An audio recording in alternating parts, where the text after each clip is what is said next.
You feel a sneeze coming and pinch your nose shut. Most people think stopping it will prevent any real harm.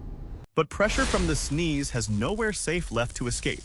That trapped force shoots backward into your head and sinuses. Tiny blood vessels inside your eyes or nose can suddenly burst. Your eardrums may feel intense pressure or even slight damage.